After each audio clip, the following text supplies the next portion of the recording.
Well, welcome back. We have one more session to get through until lunch, and you'll notice on the screen here that we have spent some time looking at the ancient world as a strong group social context, and now we've cashed that out a little bit and looking at the early church. There's so much more we could say about the church as a family, but that's about as much as we're going to say today because we want to move on to leadership now. And so now we move on to social relationships among Christian leaders.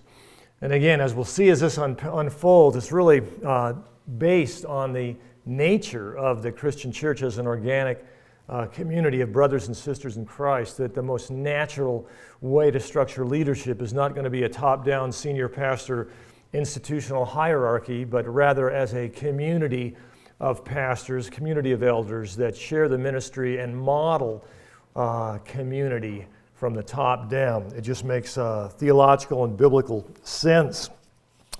But what I want to do, the next two sessions, we'll toggle back and forth between the good, bad, and the ugly, so to speak. For better or for worse, my office at Talbot School of Theology has become kind of a clearinghouse for pastors who are really struggling in the ministry. Associate pastors who are being abused by the authority of senior pastors who are just running out of steam. Our whole model, primary evangelical model of this hierarchy with a senior pastor and a group of elders or deacons who are theologically unsophisticated and kind of rubber stamp this one man's vision. This whole model is coming unglued, and it's coming unglued primarily because we're increasingly falling apart in our homes, and so we're not raising young men with the relational straw to make bricks, and they get out with this great training and rhetorical skills in our churches, and all kinds of things happen. And I think biblical eldership, leadership, and community can go a long way to addressing some of these issues from the pragmatic perspective, apart from the fact that it's just flat out biblical. So I want to begin by, again, talking about this community at the top, the staying power in ministry. And there's a book up on the screen here.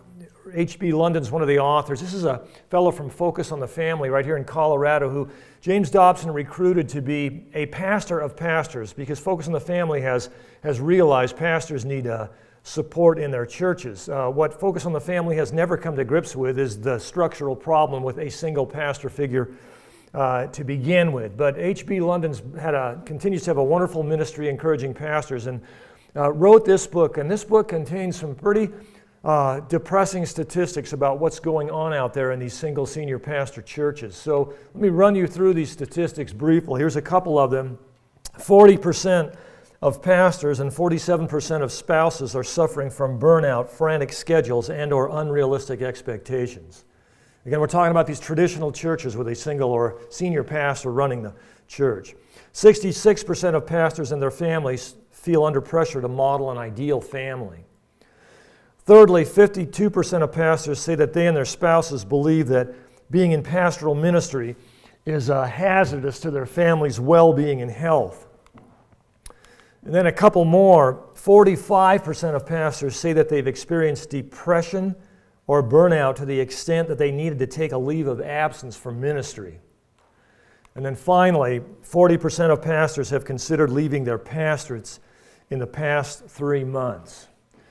This is a really sad testimony to the state of affairs out among our blessed spiritual leaders who have given their lives to shepherd the church, but have found themselves in a structural situation that's more akin to an American business than church as God intended it. And this is some of the fallout. What I want to do is just do a compare and contrast, and we haven't had a ton of Bible along the way. We're going to have a pile of verses right now, and we're going to compare kind of this discouraging place in ministry to the Apostle Paul's experience as he ministered and sacrificed himself going around the Greco-Roman Empire, planting churches and winning people to Christ, and talk about the Apostle Paul and his challenges in ministry and why the Apostle Paul doesn't seem to have experienced the kind of things we saw in those statistics that just went by a minute ago. So first of all, Paul's life was full of purpose and meaning. And by the way, I'm going to flash all kinds of Bible verses on the screen. I just talked to Chuck, and what we're going to do with this PowerPoint presentation that I'm using today, we're going to load it on the Biblical Eldership website, and it'll be just free to download for any of you. So don't feel you have to be copying verse references and writing things down. You can download this, and all the stuff that was on the screen that's not in your workbook is yours, and let me encourage you to use it any way you want, teaching and elsewhere. I don't have any ownership here. This is all the Lord's stuff, and so we just pass it on, and if it's useful to you, go ahead and take advantage of it. So that way I can move through the texts quickly here, and you won't feel the need to write as we go. The goal here is just to kind of give you an impression of Paul's ministry and what it was all about, and it's really hope-giving when I look at it like this. So Paul's life was full of purpose and meaning. We see that, and this is what is meant for all of us who walk with Jesus, not least of all our leaders, to find meaning and life and purpose in what we do. Paul says, "To me, though I am the very least of all the saints, this grace was given to preach to the Gentiles the unsearchable riches of Christ, and to bring to light for everyone what is the plan of the mystery for ages in God who created all things, so that through the church the manifold wisdom of God might now be made known to the rulers and authorities in the heavenly places." And Paul in Ephesians just extols the fact, amazing that God has taken him, the least of all the saints, and empowered him and launched him into this ministry. He was very proud of what he accomplished in this regard. He says in Romans 15, "In Christ then I have reason to be proud of my work for God, for I will not venture to speak of anything except what Christ has accomplished through me to bring the Gentiles to obedience by word and by deed, by the power of signs and wonders, by the power of the Spirit of God, I have fulfilled the ministry of the gospel of Christ." You really sense an enthusiasm and a sense of purpose and meaning in Paul's life that is just getting sucked out of the life of the pastors who were the statistics in London's book a minute ago that I had up there. And it wasn't because Paul didn't face overwhelming people problems. I'm going to read from the classic passage here in 2 Corinthians where Paul writes, "5 times I received at the hands of the Jews the 40 lashes less one." And see as I'm reading through here, see if you can tease out the issues that were caused by people. Yes, Paul was shipwrecked. There were circumstantial things, but so much of this stuff are issues with people that he was pouring his life into, or people who were chasing him down, whatever. 5 times I received at the hands of the Jews the 40 lashes less one. 3 times I was beaten with rods. Once I was stoned. 3 times I was shipwrecked. A night and day I was adrift at sea on frequent journeys, in danger from rivers, danger from robbers, danger from my own people, danger from the Gentiles, danger in the city, danger in the wilderness, danger at sea, danger from false brothers, in toil and hardship through many a sleepless night, in hunger and thirst, often without food, in cold and exposure, and apart from other things, there's the daily pressure on me of my anxiety for all the churches. What a candidate for burnout. Okay? But interestingly enough, we don't see it with Paul. Paul did not experience burnout and depression. He despaired of his physical life at times, but he didn't experience burnout and depression. And I want to take us to 2 Corinthians because of all the places in Paul's letters, this is Paul's darkest moment. While he's up in Macedonia waiting for Titus to return with a report from the Corinthians and finally gets a good report, this is Paul's darkest moment. My goodness, he left Troas. He says a door was opened for me in the gospel at Troas. And when Paul prayed for doors to be open. That was his life, planting churches. And he said, but we couldn't bear it in our spirit. We had to leave. And we went to Macedonia because Titus hadn't returned. This was the closest Paul came. But what does Paul say? Notice what he says. Therefore, having this ministry by the mercy of God, we do not lose heart. We do not lose heart. Afflicted in every way, but not crushed. Perplexed, but not driven to despair. We do not lose heart. We do not lose heart. So Paul, I think, has something to teach us, doesn't he? What can we learn from Paul about staying the course in ministry, about experiencing the joy of Christ in the midst of almost unrelenting people problems, about avoiding depression and burnout as we serve in the church? Now, Paul was one of a kind, so it's a bit unrealistic to set the apostle to the Gentiles up as a poster boy of sorts for everything spiritual in our lives today. His calling and ministry were unique and in some ways very different from yours and mine. For one thing, he didn't have a family at this time in his life. He didn't have a cell phone, and wasn't on Facebook, all these kind of things. But he does encourage us again and again in his letters to imitate us as he imitates Jesus, doesn't he? And so for starters, I think we would do well to imitate Paul's practice of serving God in community with others, whether we serve as leaders or as followers in the church.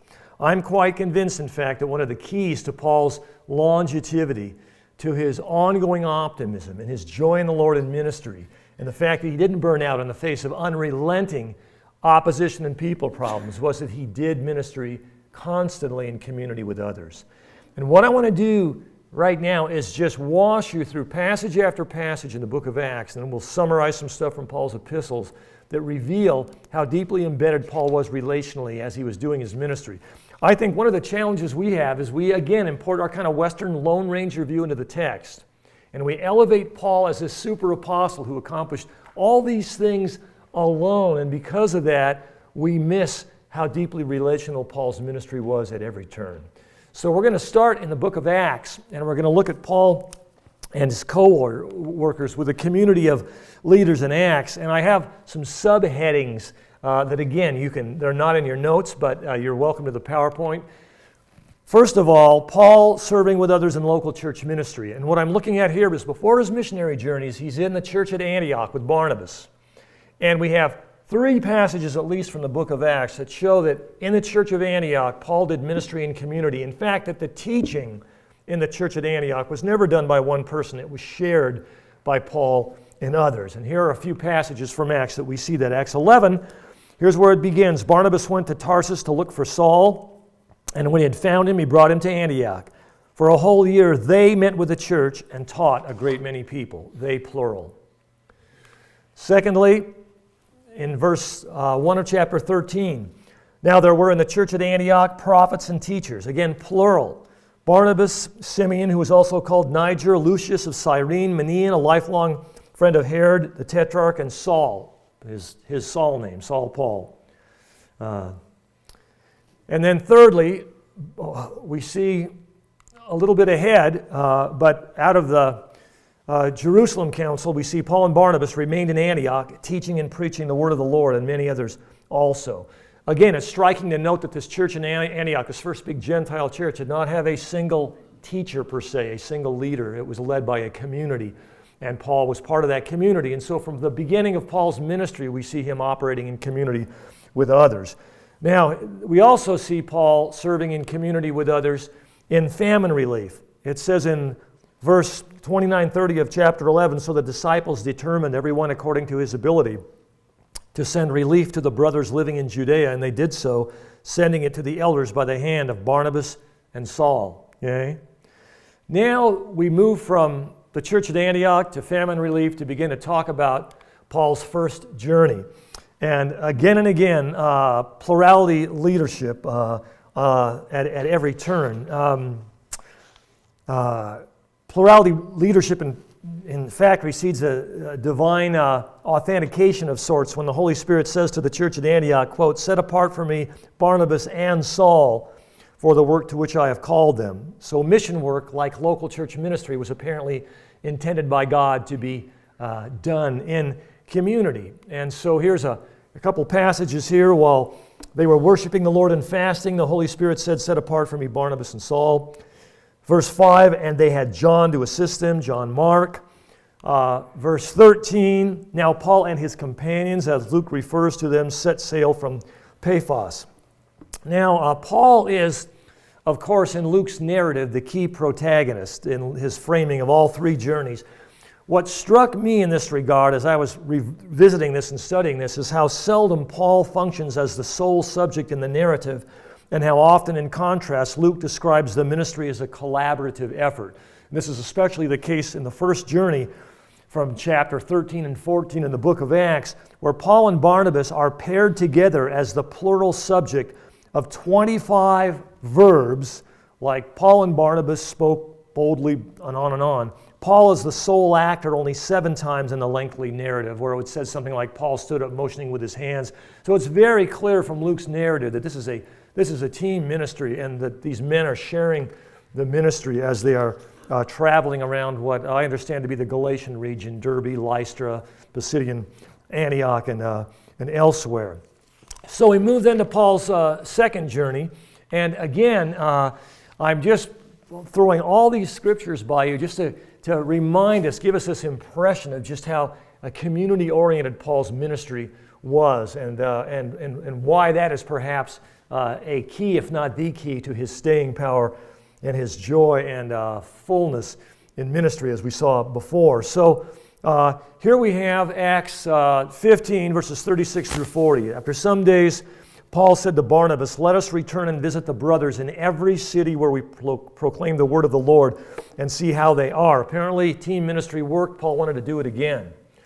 But then it says here, notice, Barnabas took Mark with him and sailed away to Cyprus. But Paul chose Silas and departed, having been commended by the brothers to the grace of the Lord. Now we have 2 teams.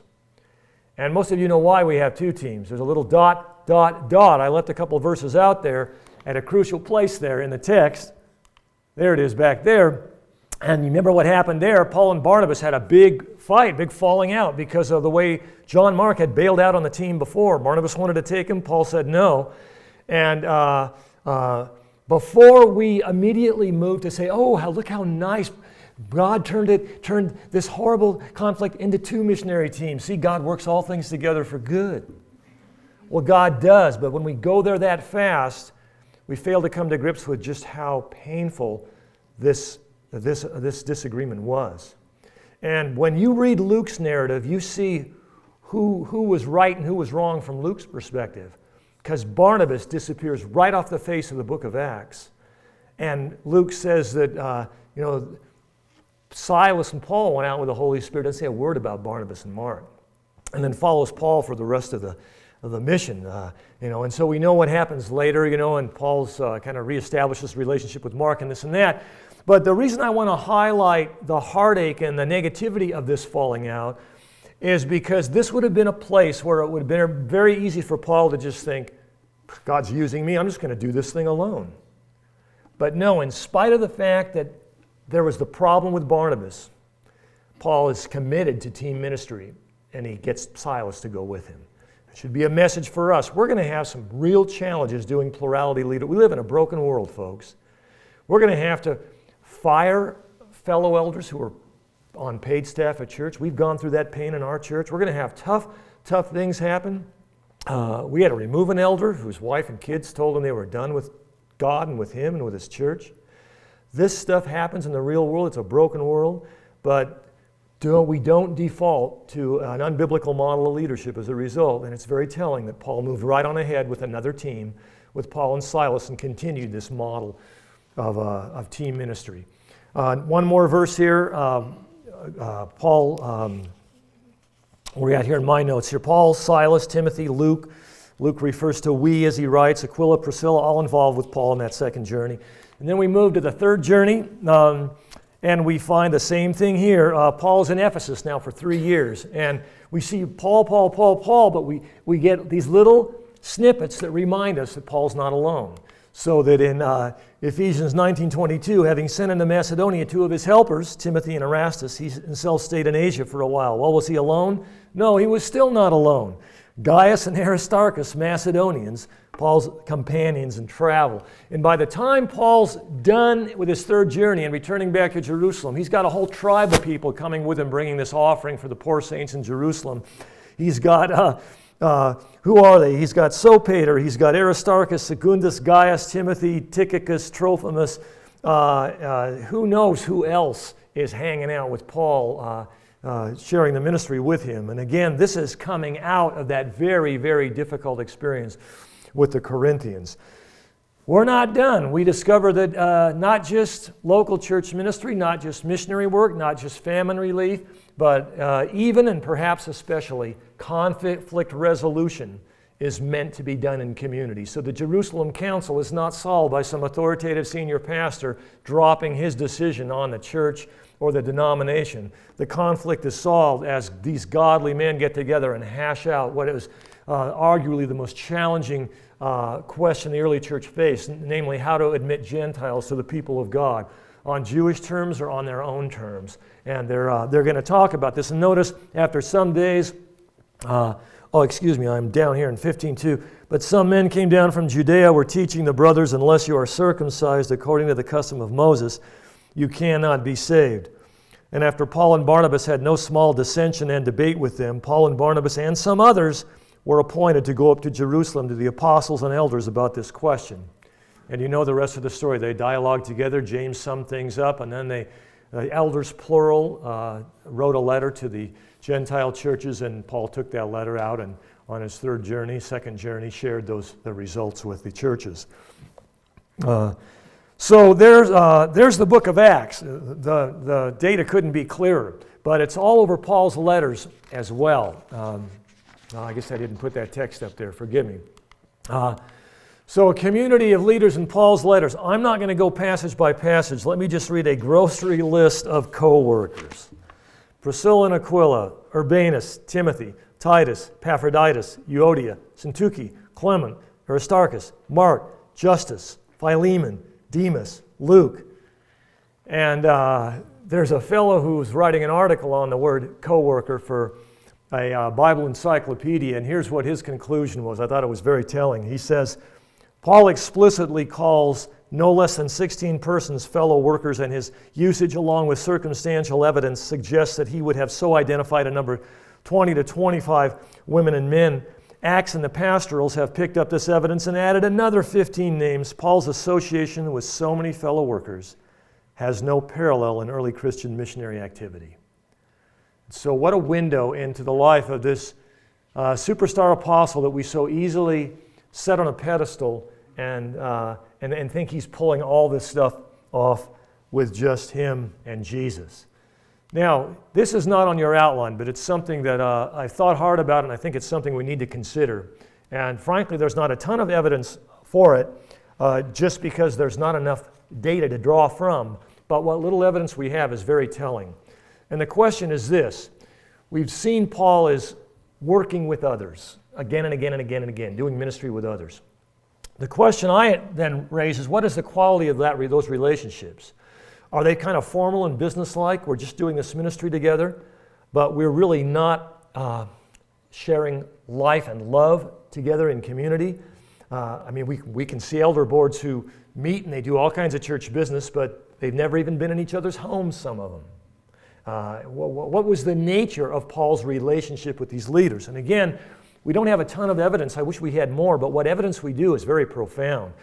I'm going to start with a passage from 1 Thessalonians, and this is not a window into Paul's relationship with his fellow leaders, but it's the window in the kind of relationship he had with his converts. And I would submit to you that if his relationships with his converts were anything like this, then surely his relationships with his fellow leaders would have even been closer relationally.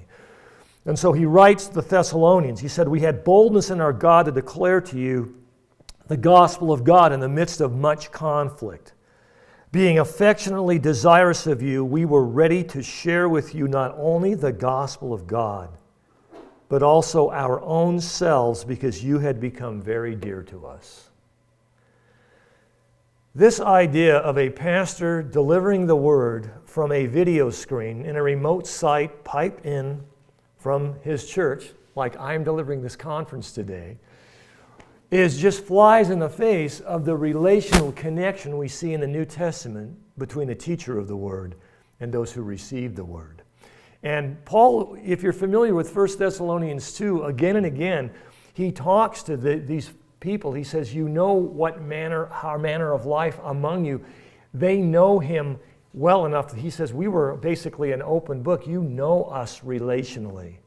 And so you know the credibility of what we're challenging you to do in community with one another. So that's one passage. Another one is a familiar one from Acts. And this is one that I really think is fun because this particular verse is taken out of context so often. It's not that the point that's made when it's taken out of context is a bad one. It's just that it's such an incomplete one. Paul says to the Ephesian elders, he spent 3 years at Ephesus, and you can imagine him pouring his life into these men he trained to be the leaders of the church. And so when he's on the rebound, returning to Jerusalem from his third journey, he stops at this island off the coast of Asia Minor and calls these elders out for one last charge. And it's one of the most precious passages about biblical leadership in the whole New Testament. It's Acts chapter 20. It's just a treasure trove about the role of a pastor elder. And so Paul calls these elders together, and one of the things he says to them that we make so much hay over, he says, I did not shrink from declaring you the whole counsel of God. And of course, in our seminaries and in our sermons and on, we champion that we can't just preach our hobby horses, we can't avoid hard passages, we need to teach the whole Bible, the whole counsel of God, and so we do. But what we don't see when we pop this verse out of this interaction with the Ephesian elders in Acts 20, we don't see the relational context in which Paul taught the whole counsel of God. There's something that people who study literature call an inclusio. And what that is when a passage has something at the beginning and something in the end that are kind of a sandwich effect that give the passage a sense of wholeness and unity. And there's a wonderful inclusio here in Acts 20 that's very, very relational. Look how this passage begins. Near the beginning, Paul says, you yourselves know how I lived among you. Here we go again, just like the Thessalonians. Paul isn't shooting Bible verses from a distance. He is sharing life with the people he's mentoring, teaching, and doing ministry with there, the leaders in Ephesus. And then the bottom part of the sandwich, if you will, the end of the passage, it says there was much weeping on the part of all. They embraced Paul and kissed him, being sorrowful most of all because of the word he had spoken, that they would not see his face again. So this idea of teaching the whole counsel of God, so we should and so we better. But we better do it deeply embedded in relationships with the people we're teaching and ministering with, if we're going to do it like Paul did it. So I think as we consider the quality of Paul's relationships, that it was much more than a professional arrangement, that there were deep, deep relationships among Paul and certainly his converts, leaders he was training, and by extension, his co-workers. Now, the most troubling statistics in this regard may be the ones I left off the list that I shared with you originally, because this is very telling to me. Look at this. And we're talking again now about our pastors in these senior pastor model churches that don't have a relational approach to leadership. Although 55% of pastors say they belong to a small accountability group, 70% claim they don't have any close friends. 70% of pastors don't have close friends? That just grieves my spirit. And the idea, I don't see how these two statements even fit together. My goodness, my wife and I go on vacation with some of our fellow pastors and pastor elders at Oceanside Christian Fellowship, and they know us and our marriage perhaps all too well at times, but how right and that is. 56% of pastors' wives say that they have no close friends. When I first began in the ministry, I began in a kind of an old school conservative Baptist church, a dearly beloved Baptist pastor who really didn't know any better, a senior pastor model, and he took us young bucks, youth pastors, into his office and instructed us not to make friends in the church. Because if we make friends in the church, we could be hurt. And this is a profession, boys. Wow. And after I left that church, some years later, even more institutionally oriented pastor who was very insecure and threatened instructed the staff who were there, instructed their wives not to make any friends in the church and discouraged them from being in small groups and finding their fellowship, Christian fellowship, outside the church because of factionalism and things like that. He didn't want his vision challenged, see. So, but this is the world out there, sadly. 25% of our pastors don't know where to turn when they have a family or personal conflict or issue almost 21% say they would go to no one. What heartache, what heartache. This is part of a book that I'm finishing up and letting go here in a few months, and I wrote, at the end of this part, I wrote the following. I wrote, "No close friends, nowhere to turn. Our long-ranger approach to Christian leadership contrasts sharply with Paul's practice of ministering in community with others. And it's costing us dearly in terms of pastoral isolation, discouragement, and burnout. I find myself deeply saddened when I think about the individual lives and families represented in these figures, in part because I find myself nowhere among these statistics. Do I get discouraged at times? Seasons of exhaustion? Certainly. That's par for the course in the pastorate. But my family has flourished in vocational church ministry. Serious burnout has never been an issue, and I still cannot imagine doing anything else with my life. I take no credit for any of this. By God's grace, Joanne and I have never served alone. By God's grace, I stumbled across guys like Alexander Strauch, and a theology professor who had me search the New Testament inductively for church structure early in the game. And by God's grace, Joanne and I began church work as part of a relationally healthy team of youth workers back in the late 70s. A friend recruited me to co-pastor a church plant with him in 1996, and I continue today at Oceanside Christian Fellowship, serving among a team of 8 pastor elders who share all the facets of ministry and who, more importantly, share our lives together. Do we have any sheets to raise yet that I've maybe missed? We're okay. Yeah, well, I'll talk a little bit about that in a minute, but what our organizational structure such that it is at our church is we meet every single Tuesday morning, the 8 of us, to pray for one another, our families, and a handful of prayer requests that our church folks turn in on Sunday. We do no church business on those Tuesdays. We do church business one Saturday a month when we meet to do the, administrative ministry, vision casting, all that, the nuts and bolts of the structural issues of church. And the key is those Tuesday relationships. It's funny, when we started doing this years ago, we were told this can never work.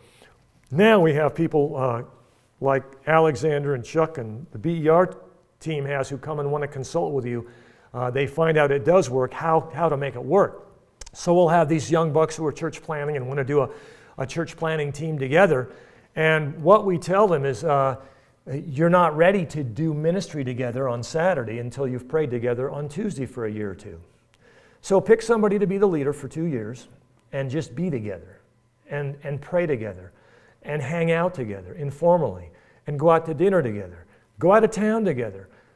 Develop the sense of relational capital and trust that you need so that Saturdays will be a breeze. In the 20 years I've been at our church, we have never as an elder team voted on anything. Decisions have been made in consensus or they haven't been made at all. And it's been a wonderful, wonderful situation. And I attribute it only and solely to Tuesday mornings. That is the absolute key, the relational trust and that's developed there. Just as an aside, a little personal testimony, Joanne and I have gone through the most difficult 2 years of our marriage in 36 years.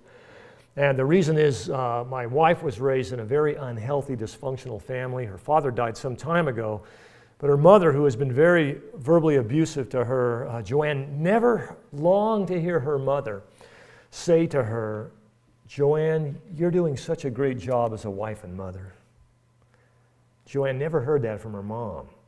And as her mom aged, the biting comments on the phone day after day became more and more. Her mom lived about 300 miles away. And then her mom passed away a year ago last August, suddenly of a stroke, and without ever blessing her daughter. And it just sent Joanne into a kind of a tailspin. Then on top of that, Joanne has a brother who Joanne is the only one who became a Christian, so she spun out of the web of dysfunction, and God has transformed her life. It's been remarkable. Her brother, unfortunately, did not follow the parents when they moved from Los Angeles to Nevada, and basically was part of the problem. And then when the mom died, there was a huge falling out with the brother over inheritance. His brother's convinced that Joanne has cheated him out of what was rightly his, and They hired an attorney who told them they were nuts, him and his girlfriend. But now Joanne has lost her mother and her brother. And then, just a few months after that, a cousin that she was close to, who had even flown down from Seattle and gone on an Israel tour with our church, was murdered by a boyfriend who was later killed in a gun battle with police. So my poor wife has just gone through emotional hell the last year or so, and that has certainly taxed our relationship, our marriage relationship. And I have two brothers on this elder board. All the brothers are aware of all the details I've shared with you. But I have two brothers on the elder board who I called on to meet with me aside and open myself up to them. And they have been absolutely crucial in teaching me, encouraging me, challenging me, and loving me to know how to and learn how to love my wife in a way I had never learned how before because I never had to. She'd never been at a place like this in our 36 years of marriage. And so this is the kind of relationships on this leadership team. I mean, tears come to my eyes when I think about how meaningful those 20 years of Tuesday meetings cashed out in my marriage in the last 2 years in remarkable ways.